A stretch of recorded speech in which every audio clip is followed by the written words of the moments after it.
السلام علیکم سامعین، 9 ذی-القعدہ اور 8 مئی ہے۔ خبر کا عنوان ہے کون کون سے ایئرپورٹ پر فلائٹیں رد ہوئی ہیں، کتنے ہوائی جہازوں کی پرواز معطل ہوئی ہے، ہوائی اڑان کہاں کہاں کس طرح بند ہوئی ہے۔ خبر تفصیلی ہے، خبر سنیے۔ انڈیا اور ہندوستان کے درمیان کشیدگی چل رہی ہے۔ اس کشیدگی کے چلتے دہلی ہوائی اڈے سے 135 پروازیں منسوخ کر دی گئی ہیں۔ دہلی ایئرپورٹ اتھارٹی DIAL نے کہا، ہوائی اڈے کے چاروں رن وے اور تمام ٹرمینلز تو کام کر رہے ہیں، لیکن فضائی حد میں تبدیلی کی وجہ سے کئی پروازیں متاثر ہوئی ہیں۔ پاک بھارت کشیدگی کے درمیان دہلی ایئرپورٹ سے وابستہ تقریباً 135 پروازیں منسوخ کر دی گئی ہیں، جن میں 65 آنے والی اور 66 باہر جانے والی پروازیں تھیں۔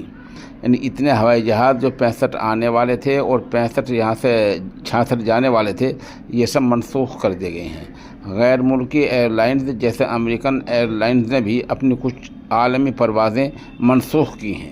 انڈین ایکسپریس کی رپورٹ کے مطابق دہلی ایئرپورٹ اتھارٹی DIAL نے کہا کہ ایئرپورٹ کے چاروں رن وے اور تمام ٹرمینلز تو کام کر رہے ہیں، لیکن فضائی حد میں تبدیلی کی وجہ سے کئی پروازیں متاثر ہوئی ہیں۔ انڈیگو اور ایئر انڈیا نے شمالی ہندوستان کے ہوائی اڈوں جیسے جموں، سری نگر، لیہہ، امرتسر، چندی گڑھ، جودھ پور، دھرم شالہ سمیت 10 مئی تک پروازیں منسوخ کر دی ہیں۔ ایئر انڈیا نے 2 بین الاقوامی پروازوں کا رخ بھی دہلی کی طرف موڑ دیا ہے۔ بھارت کے حملے کے بعد کئی عالمی پروازوں نے پاکستانی فضائی حدود کو مکمل طور پر نظر انداز کرنا شروع کر دیا ہے۔ اس کا مطلب ہے کہ سرحد پار کشیدگی اب عالمی ہوا بازی کی نقل و حرکت کو بھی متاثر کر رہی ہے۔ آپریشن سندور کے بعد بھارت کے جن 27 ہوائی اڈوں پر تجارتی پروازیں عارضی طور پر سیکورٹی وجوہات کی بنا پر معطل کر دی گئی ہیں، ان میں شمالی بھارت سے گجرات تک کے کئی اہم ہوائی اڈے شامل ہیں۔